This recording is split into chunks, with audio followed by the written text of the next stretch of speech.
Honorables membres du Sénat, honorables sénatrices et sénateurs, chers collègues, en prenant l'initiative de partager avec vous cette réflexion que j'intitule l'émergence par le leadership et la gouvernance, mon intention est de nous conforter sur l'évidence que c'est seulement par la mise en œuvre systématique du binôme leadership et gouvernance que notre pays peut espérer sortir de la spirale du sous-développement.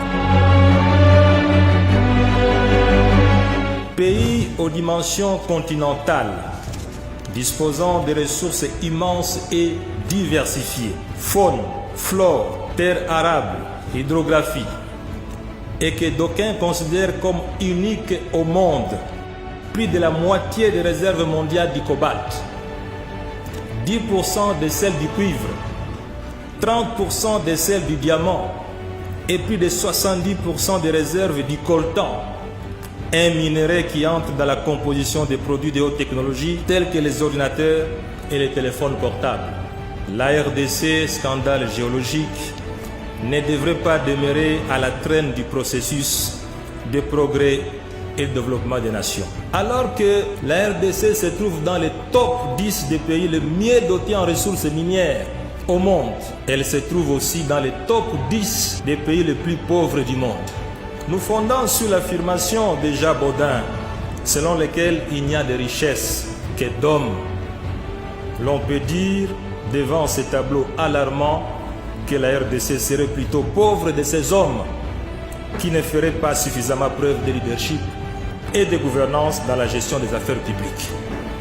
Le binôme leadership et gouvernance permet donc d'instaurer le règne de la compétence, le règne des valeurs éthiques et morales, le règne de la détermination et de l'abnégation dans la gestion des affaires publiques aux fins du développement de la société.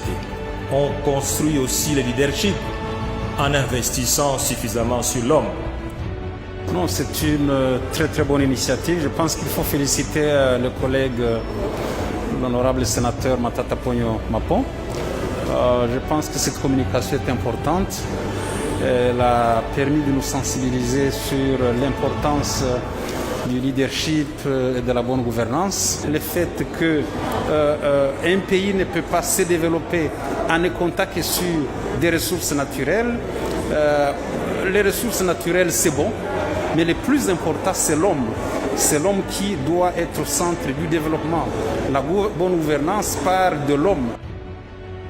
La compétence, la persévérance, le sacrifice, l'intégrité, le courage, le dévouement, la constance, l'ordre, la loyauté, l'autodiscipline, la discipline, la rigueur, l'esprit de décision, la constance et charisme constituent des qualités nécessaires à l'exercice de leadership. L'ensemble de ces qualités détermine ce que l'on considère comme leadership éclairé. En tant que sénateur, j'ai voulu rappeler cela à l'ensemble des collègues sénateurs, mais à travers le Sénat, à l'ensemble de la RDC, pour dire que si nous ne prenons pas en compte les facteurs leadership, les facteurs gouvernance, on ne peut pas espérer se développer. La corruption est néfaste à la croissance économique et elle prend la forme d'une taxation implicite sur le capital investi. En effet, la corruption réduit la productivité et l'efficacité du capital. La corruption absorbe les ressources nécessaires au développement. La corruption, il y a une relation entre la corruption et le sous-développement. Plus la corruption est élevée, moins il y a du développement. Honorables sénatrices et sénateurs, chers collègues, souvenons-nous que durant cette période 2010-2015, le pays a affiché des résultats économiques impressionnants au point qu'à partir de 2012, l'économie congolaise a été reconnue parmi les 10 économies les plus dynamiques au monde, avec des taux de croissance économique supérieurs à 7%, contre une moyenne de 3,5% en Afrique subsaharienne. Le pays a pu enregistrer aussi des taux d'inflation en deçà des objectifs arrêtés et les plus faibles de l'histoire de ce pays depuis l'indépendance. L'inflation a été en moyenne de 4,7% contre 8,8% pour l'Afrique au sud du Sahara. Mais en 2015, le taux d'inflation annuel est même descendu à 0,8% pour l'ensemble de l'année.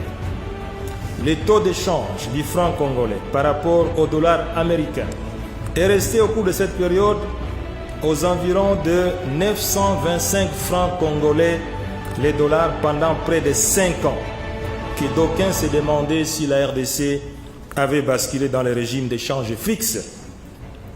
Le franc congolais, à cause de sa légendaire stabilité, a même été utilisé à un certain moment comme monnaie refuge en Zambie et en Angola. Qui l'aurait cru? Les paramètres macroéconomiques étaient sensiblement améliorés lors de votre gouvernance. Vous pensez que c'était dû exactement à quoi? Il est aussi mission, n'est-ce pas, rentrer dans cette trajectoire en finançant nous-mêmes nos projets. Et c'est passé de bailleurs de fonds tels que l'FMI, la Banque mondiale. Je tiens d'abord à féliciter pour votre exposé de qualité. Le pays a besoin de personnes comme vous. En effet, tous les pays qui se sont développés ou qui ont émergé ont fondé leur politique sur le leadership et la gouvernance.